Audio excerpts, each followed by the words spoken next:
Bismillahirrahmanirrahim. Assalamu alaikum. Today I'm going to share with you a short essay on the sun for students of class 1. The sun gives us light. My teacher says that it is a ball of fire. So it keeps us warm and gives us heat. My mother dries our clothes in the sun. Plants make their food with the help of sunlight. When the sun rises, it becomes day. When it sets, it becomes night.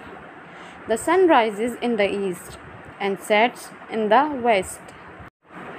Every day morning, I look at the sun through my window.